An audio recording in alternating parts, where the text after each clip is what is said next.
As the 2024 AFLW season is about to begin, it's time to celebrate what's going to be the best season to date.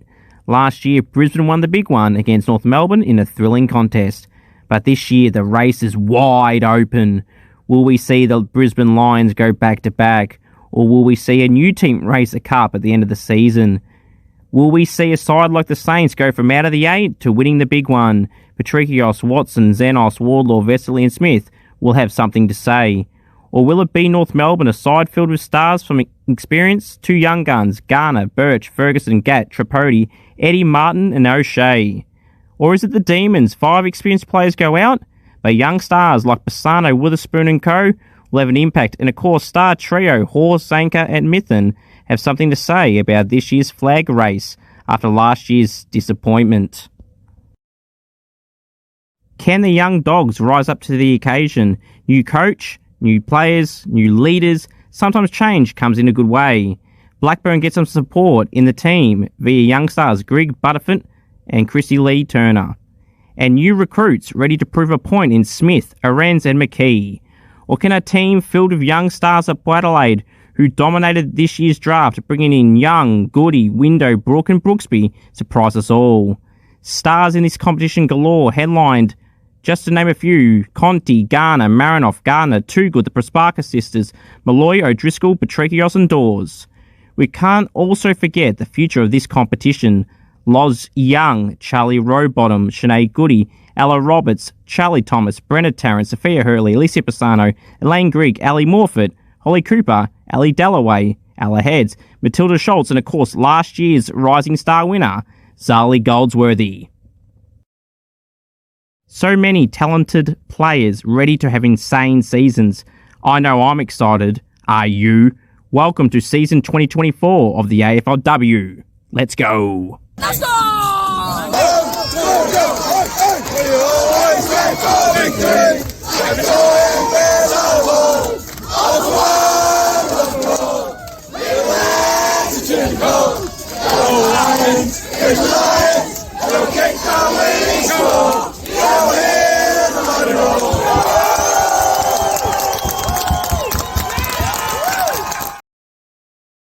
Hello everyone and welcome to the Scoops AFLW show. I'm your host Cooper, the sole admin of AFL information, trade rumours and results. Wow, round 3 is upon us. Well, sorry, round 3 is gone. Round 4 is upon us. And wow. Round 4 starts tomorrow night, Tuesday night, at Icon Park between Collingwood and the Eagles. This round, you're going to see some teams play a few games within this week. And some teams will play once. You'll see a game every night, and it's going to be a great week of AFLW footy. But the weekend was great because the Saints are 3-0, sitting on top of the ladder, one of 2 teams to be 3-0 with the Crows. And, the Saints, we beat 3 finalists from last year, smashed the Suns by 54 points, beat the Swans by 4 goals, and beat the Bombers by, 10 points yesterday. It's a great victory. All 3 are great victories. And 2 of those 3 were interstate games. Or sorry, not interstate games, but away games. So makes it more impressive when you're missing your best player in Georgia Patrikios, who is still in a moon boot, so we'll probably miss the next 6 weeks still. So for the whole home and away season, more than likely, Georgia Patrikios is not playing, and we're 3-0, which is great to see that we're 3-0 without our best player in Georgia Patrikios. But it's meant players have stepped up, like Serene Watson is a star down in the backline for the Saints. She has to be a lock for All-Australian right now, Watto. Paige Tronjan has come from Carlton, and she's holding her own down in the back line, and her and Watto seem to be a formidable duo, alongside others in the back line. So just great to see the Saints are up and about. If you haven't checked out the match day vlog, please go and do so. There was 3 games I went to throughout the week. Western Bulldogs and West Coast, Collingwood and Hawthorn, that was a week prior. Actually, no, that was this week. Then also, the Carlton and Geelong. Sorry, Collingwood Hawthorn was a week prior. We can go watch that too. Carlton and Geelong, and yesterday the Saints and Essendon. So plenty of vlogs to go and check out. There's a surprise at the end of last night's vlog between St Kilda and Essendon. Scoops kicks a goal from the pocket, or does he? You're going to have to wait and find out and watch that video. But yeah, I'm going to go through my AFLW fantasy score. Scoops goes bang, my team of the week. review the rounds just gone and upcoming. Congratulations to Caitlin Surhoy, who I've had on the podcast and met recently again in person. She's the round 3 Rising Star nominee. Well deserved for Caitlin, and she bloody well deserved with 20 disposals. Will she feature in the team of the week? You'll have to wait and find out. She had 14 contested possessions, along with 8 tackles as well. All right. We'll start off with this. You want me on Cameo? Head to cameo.com/CooperG. Want me to roast a friend? Wish someone happy birthday? Anything at all? Cameo.com/CooperG. All right.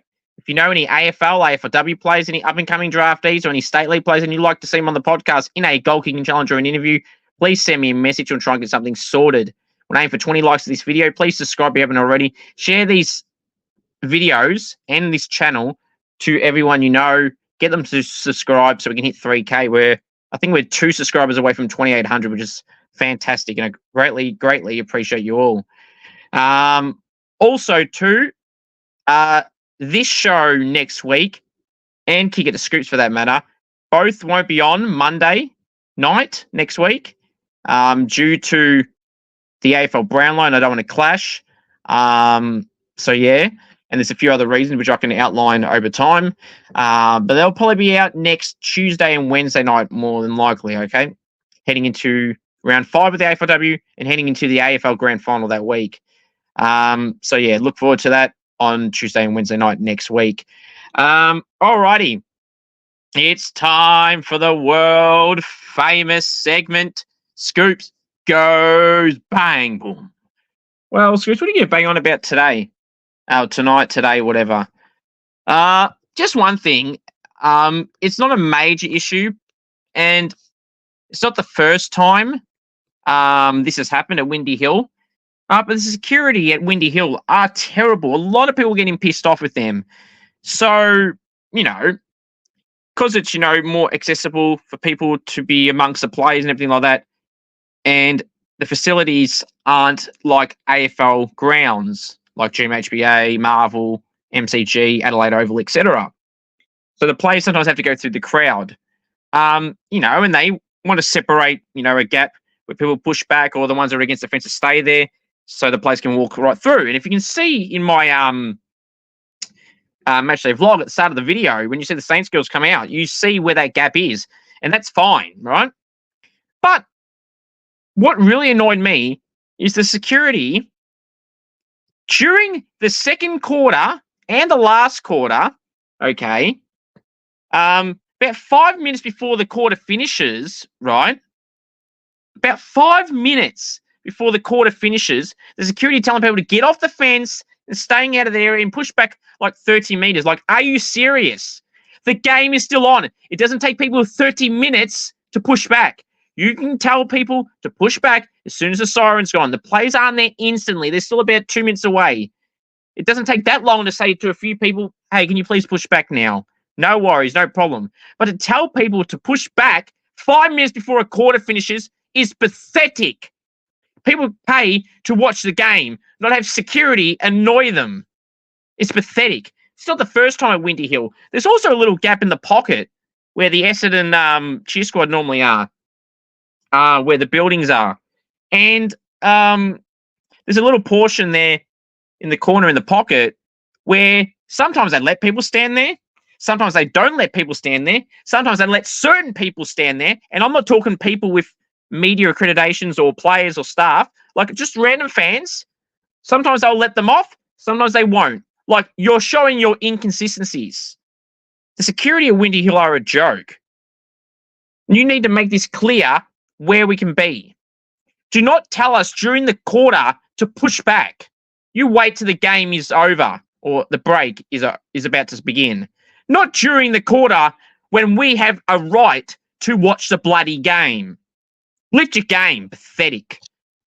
And I'm not the only one. I spoke to a lot of people there that were very annoyed. Very annoyed. It's pathetic. Lift your game. Unbelievable.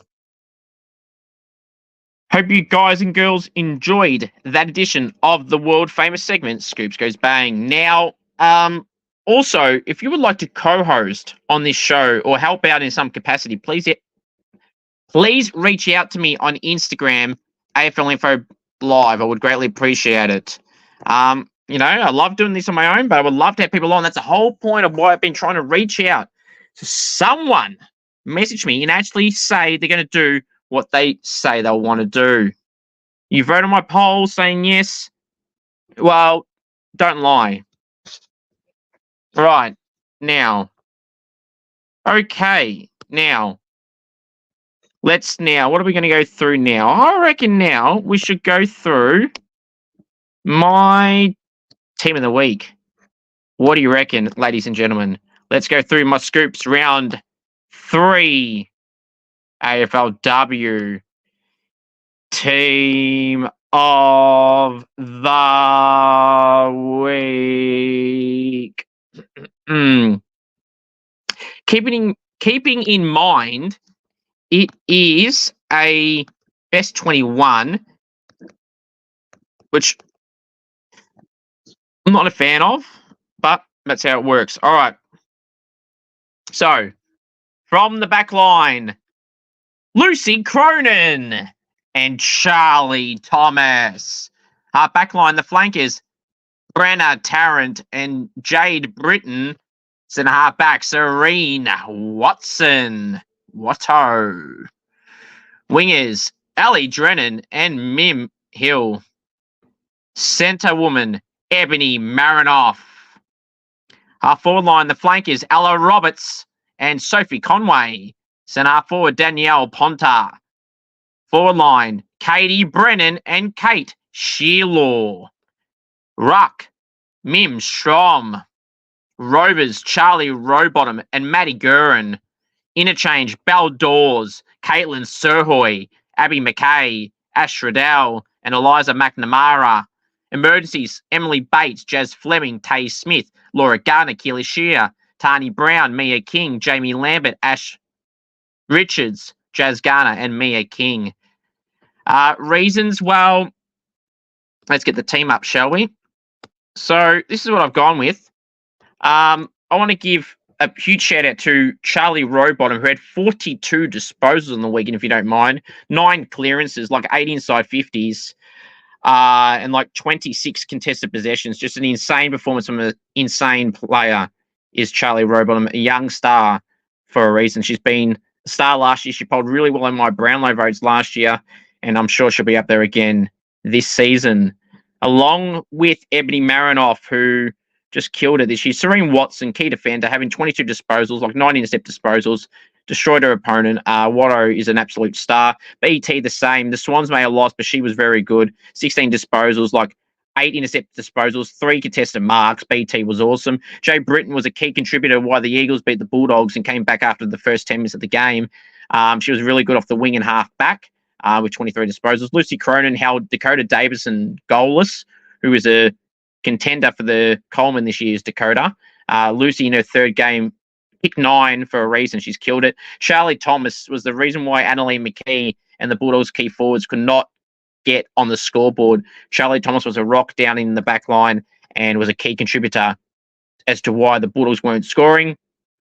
Ali Drennan was the best player for the Eagles in the midfield, with Ella Roberts, both combining for 50 disposals. Both were terrific. Ebony Marinoff had 33. Do I need to say more? Mimi Hill kicked a goal, and 30 was probably the best play for Carlton in their win over Geelong. Danielle Ponta kicked 5 goals, 2 but 22 disposals. I don't even need to elaborate why. Sophie Conway kicked 3, and when the game was in their favour, but she put the pies to the cleaners in the second quarter, and particularly popped up for 2 goals in that quarter. Katie Brennan kicked 3 and kick-started the game for the Tigers in their upset win over the Swans. Kate Shearlaw kicked 5. I'm not going to say why she should be in there, because you should know why she kicked 5. Mim Strom was really good in the ruck against Matilda Schultz and Olivia Levecki. Did really well with like 36 hitouts and like 14 odd disposals. I already mentioned Charlie Rowbottom and Maddie Gurin kicked a goal in 31, was probably one of the best on the ground with Mimi Hill and Abby McKay for the Blues. Belle Dawes was really good for the Lions in their win on the weekend. Caitlin Surhoy in the draw against Gold Coast, she was terrific, as I mentioned off the top. 20 disposals, like 14 of those contested, 6 clearances. Surhoy was a star. Abby McKay, a goal and 30 for Carlton, as I mentioned. Ash Riddell kicked 2 and 32. Eliza McNamara kicked a goal and 22 with 10 marks as well. All warranted a spot in the team. Taysmith kicked 3, was an emergency. Jess Fleming and Emily Bates both had 28 disposals. Bates got a goal. They were probably the next choices. Keely Shear was good for Carlton, as was Tani Brown. King and Garner were next for the Roos, and Ash Richards and Jamie Lambert, in particular, in her last quarter dominance, were the next cabs off the rank. So there you go. That is my Scoops AFLW team of the week for round 3. Let me know what you think down below. All right, now let's go through my AFLW fantasy score. I scored 1,206, a score I'm really, really happy with. Ranked 7,788. I'm really satisfied with my score. Mon Conti scored in the 70s. She was tagged on the weekend. So do I persist with her? In AFLW Fantasy, it's one where you can't really hold them for too long, because if they drop 100K one week, then they drop 100K the next week, you can't keep keeping them. And she scored 2 scores in the 70s, Mon Conti. She's a star of the competition, probably the best player in the comp. But in terms of fantasy, you might have to get rid of her. There's some tactics I've got, which I ain't telling any of you. You're going to have to figure this out for yourselves. Will I do any trades? Yes, I will be. Who do I get rid of? That is for you to find out. I'm looking at potentially changing my rucks, potentially looking at better rookies, maybe to upgrade players. That's all I will tell you. You'll have to wait to see down below next week what I do. All right, so how do you feel your team is going? Let me know down below. All right, let's go review the round 3 games on the weekend. And it started all the way on Thursday night. Thursday night at Whitten Oval, 21-32. The Eagles got the win over the Bulldogs. I felt like the Bulldogs were in control at the start of the game. Kicked the first 2 goals of the game through McFarlane and I'm having a brain fade. McFarlane kicked the first goal of the game, and the Bulldogs were on. They were really, really on, the Bulldogs. And I thought they kicked the first 2 goals of the game, and I thought, oh, hello, they're in for the win here. Pritchard kicked the other goal. That's it. And then obviously late in the game, Ali Blackburn did, who unfortunately will miss the rest of the year with a leg injury. So wish Ali Blackburn all the best. So it is what it is, The Eagles will be really happy with their victory. Considering, where the talk was they wouldn't win a game or be lucky to win one. Well, they won 2 out of 3, and they could have beaten Essendon last week. So they're going all right. They haven't played the strongest teams, obviously, but a win's a win.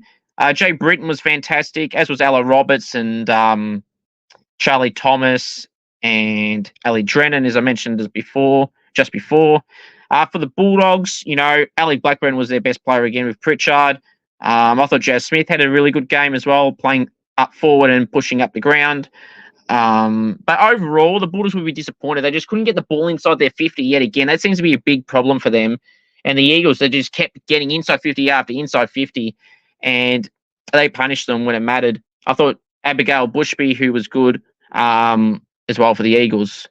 But unfortunately for the Eagles, they play tomorrow night against the Pies, which we'll get to shortly. But there's a few changes there, a few through injuries. So not ideal for the Eagles. But the Bulldogs, they'll play Brisbane on Wednesday night, which we'll get to again shortly. All right, so Brisbane 72, Collingwood 20 last Friday night at Brighton Homes Arena. And oh boy, wowee, the Pies are in for a world of pain this year. A lot of injuries. Britt Bonici's now out for 2 to 3 weeks, including tomorrow night's game, obviously. So she's out for. So the Pies are in a bit of trouble. We're low availability, using train-on players to play over a few current listed players, which is a bit interesting for the players that are in those positions that are a current listed player not getting picked over a top-up player, which is very interesting. But Geordie Ivey started the game well last week, so she's in again, the former Demon. So, yeah, I would love to know how those Pies girls feel that are not getting selected over a non-listed player. Very interesting. I just would love to know their thoughts on it. But we'll get to that when we get to that game next. But yeah, the Pies in this game against Brisbane, they were bad. Belle Dawes was good. Sophie Conway kicked 3. Dakota Davison was well helped by Lucy Cronin. Bree Davey was all right for the Pies, but not many major contributors for the Pies at all, which is really disappointing for them. Okay, now let's go to the next game. Sydney 22, Richmond 68. Well, what the hell happened to the Swans this year? You know, a side that did fantastic last year, winning their final in their first finals appearance after not winning a game in their first season. Scotty Gowans has had a few injuries happen. Unfortunately, Alana Woodward has done her ACL at training this week. Last week it was Chloe Malloy, and now it's Alana Woodward. We wish both those two all the best, and Scotty's going to have to pull the magnets around again, the Swans coach. So really disappointing for them. Holly Cooper played her debut game, hit the goal, which was great to see. You know, Laura Garner did really well with 29 disposals. For Richmond, it was, you know, as I mentioned before, Katie Brennan when she kicked 3. You know, she was a major contributor. They had a lot of even contributors, the Tigers, and that's what you want in a game of footy to have. Yes, you want your stars to perform, but everyone throughout the team to play well, and that makes it better. And the Tigers did that and got them the win. The Swans will need Ali Morfitt back, who was managed for this game, and they really need to start winning. So Ali will have to come back in the side after playing only about 60% game time the first 2 games, after not having a preseason game all preseason. Right, the next game I'm going to go through is Carlton 29, Geelong 5. Geelong were held goalless, but what I will say, this game, in terms of the weather, was really difficult to play in. It was windy a little bit. It was bucketing. It was hailing at one point. Stopped and started. So it was hard conditions. But I think Carlton adjusted to it really well. I just mentioned before my team of the week, like Shear and Hill and McKay and Gurin all played well, you know, in that midfield. The Geelong midfield without Georgie Pasparkas got exposed badly. So, you know, a side that was, you know, linked to playing top 4 and everything like that. They're not playing like at Geelong at the moment. Lost to Melbourne in round 1 when they should have won the way they were going. They drew against North Melbourne, and then they got smashed by Carlton on the weekend, who aren't a finals contender at all for me. So back to the drawing board for Dan Lowther and the Cats. For Carlton, they'll be up and about after that. Maybe Maddie Gurin's kicking goals against the Gold Coast. Her match-winning goal got them the win against Gold Coast, and now it's kind of given them a big boost. And Maddie kicked a goal again on the weekend. And had a really good game, a goal in 31, like Mimi Hill and Abby McKay. So great for Carlton. There'll be a confidence booster for sure. But Geelong, they didn't really have any major contributors. I thought Rebecca Webster was all right, especially in the first half. But overall, they were pretty bad. And to not score a goal, no matter the conditions, is not good enough at all. They had some chances and they blew them. You know, see what happens to them this week for Geelong. All right, so next game to go through was Port Adelaide and Freo. Port Adelaide 29, West Coast. Port Adelaide 29, Fremantle 37. 8-point loss to the Power. They were up by 14 points in the third quarter. They got no one to blame at themselves here. I don't care who you're missing and whatever, but that was just inexcusable. To be 14 up, going into 1 quarter to go, and losing it badly, is not good enough, seriously. You know, a lot of good young players like Goody was terrific again. Piper Window played a role as well. But some of the experienced players just didn't live up to the expectations, or their main players, which is probably what cost them. You know, Julia Teagle's playing well at the moment, kicked a couple of goals again. But some of the other experienced players just didn't really show up, especially in that last quarter. And that's kind of why they lost the game. And Freo just wanted it more. And now Freo keeping their chances alive. Hayley Miller kicked that late goal to get them in front, and the rest is history. So Mim Shron was obviously the best player on the ground, probably for the game, and for the Dockers clearly as well. Melbourne 21, North Melbourne 71. What's happened to Melbourne? They were a top four contender last year, but I did say at the time they lost 5 key players, which included Maddie Gay, Charlotte Wilson, Casey Sheriff, Eliza West, and Libby Birch. So they lost 5 players that were playing pretty much every week. And that was going to hurt them. And they've had some injuries this year, like Taylor Harris is out for the year. Loz Pierce is their main ruck, is out for 6 weeks. And it's showing at the moment that their ruck stocks aren't great. Some players that are forwards are having to play in the ruck, which when they're more forwards, not ruckmen. And Loz Pierce probably won't be playing for much longer in terms of years, maybe a couple more years. So they'll need to find another ruckman. They've got Jacinta Hose, who they drafted, who's unfortunately done a ACL pre-draft.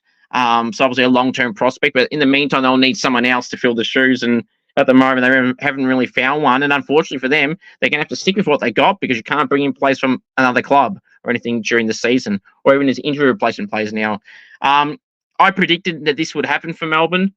Maybe not this bad, but they've been really bad the last two games against Carlton and then this game on the weekend against North Melbourne, who are a bloody good side, but it's just unacceptable. At home as well, at Casey Fields. Eliza McNamara and Lily Mithun were really good, but not many others can say they were good. For the Roos, though, Ash Riddell, Josh Garner, Mia King, Kate Sheila kicking 5, Ruby Tripodi was really good as well, and a lot more as well. So there were some key contributors for the Roos, and a great statement victory for the Roos. I say it was like a big win, an important win. Important as in Melbourne are a team who are expected to be around the mark, and to beat them by 50 points is bloody impressive. That's why the Roos are my flag favourites for this year. Adelaide 58, Hawthorn 32, 26-point victory to the Crows. The Hawks got their reality check, just like the men's team did. I feel like, and don't tell me this doesn't happen, when one male or women's side are failing, the other one fails as well. Hawthorn lost the night before, or 2 nights before, and now the girls lost. And Adelaide are a strong side. Hawthorn got lucky with who they played in the last few games, playing Carlton and whoever they played in round 1. So, you know, you can get lucky like that, and they got exposed by a really good side in the Crows. Marinoff, Ponta, Gould. Unfortunately, Eloise Jones has done a bad injury and will be out for the rest of the season. Wish her all the best. Britt Benici will miss 2 to 3 weeks with a calf injury for the Pies. Wish her all the best too, and everyone else that's been injured throughout the last week or two. But yeah, Hawks, Eliza West was terrific again. Great pickup she's been. She was one of the 5 players I had for most improved players this year. Eliza West, Charlie Thomas, Ella Roberts, Liv Vesely, and Serene Watson. All 5 have been bloody terrific so far this year. So see, Scoops knows who to pick as his 5 most improved players. All 5 are improving rapidly and showing why they are stars of this competition. But yeah, Eliza West was really good. They missed Casey Sheriff, who's obviously got a broken leg, unfortunately. So we wish Casey all the best as well. That was just sad to see live last week. She was on crutches last week and now in a moon boot. Hopefully she's back before the season's over. But for the Hawks, they were bad. You know, that form against the Pies last week wasn't shown at all. Jess Fleming was really good, along with Emily Bates, but that's all. They were really good for them, mainly at least. If the Crows, I just mentioned the names Marinoff, etc., Ponta, Hatchard, etc. Now, let's go to the next game, which was the Saints and Essendon. Essendon 15, Saints 23.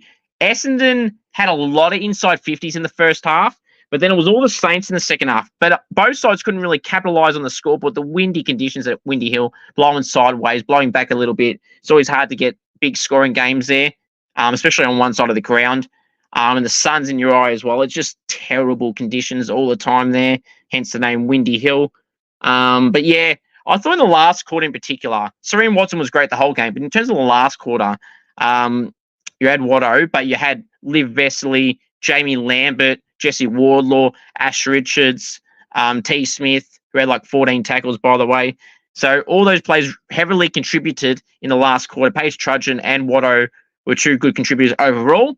But for the last quarter in particular, those names that I just mentioned, Wardlaw, Vesely, Smith, Richards, were all very influential and were big reasons, and the reasons why the Saints got the win.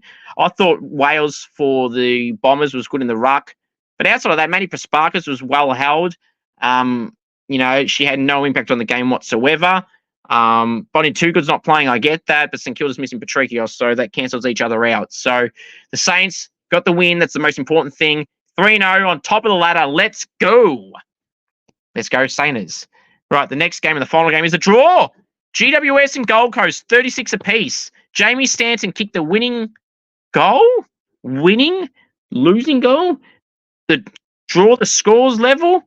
Jamie Stanton kicked a goal from 40 out on a bit of an angle on the right side, and she kicked it a right footer. She's a goal kicker. She has had a great start of the year. I believe she was one of the players I said that needs to lift, and she lifted and rised to the occasion to Jamie Stanton. It was great to see. But the Suns, again, falling short. Yes, they're getting half a point, but they fell 1 point short to Carlton last week, and now a draw against the Giants. And the Giants, they had a chance to steal it from the Tigers last week through Courtney Murphy, and she missed a late crucial goal. Zali got a goal with a minute to go in this game. They were up by 6, but then they conceded that goal to Jamie Stanton to level the scores after the siren, after leading all day. Was that a free to Jamie Stanton, though? I don't think it was definitely there. It's a 50-50 one, and they gave it. But credit to Jamie Stanton. She delivered on the big stage at Manuka Oval in Canberra and kicked the winning goal, or the goal to level the scores. But Charlie Rowbottom, 42 disposals. That is just fantastic. One of the best young players in the comp, with so many players, Goldsworthy, Roberts, etc. There's so many good young players. Charlie Thomas, Serene Watson, who's only 22, by the way. So it's like so many great players in this competition right now. Just righto. So now let's go preview the round 4 games. Starts tomorrow night, Tuesday night. If you're listening on Apple Podcasts or Spotify, please leave a 5-star review or subscribe. I would greatly appreciate it. Now, so starts Tuesday night at Icon Park, Collingwood and West Coast, 7:15 Victorian time. I'll be tipping the West Coast Eagles in this one by 5 points. Next game to go through is Brisbane and the Western Bulldogs, Wednesday night at 7:15 Victorian time. All these times I say are Victorian time. I'll be tipping the Brisbane Lions by 53 points.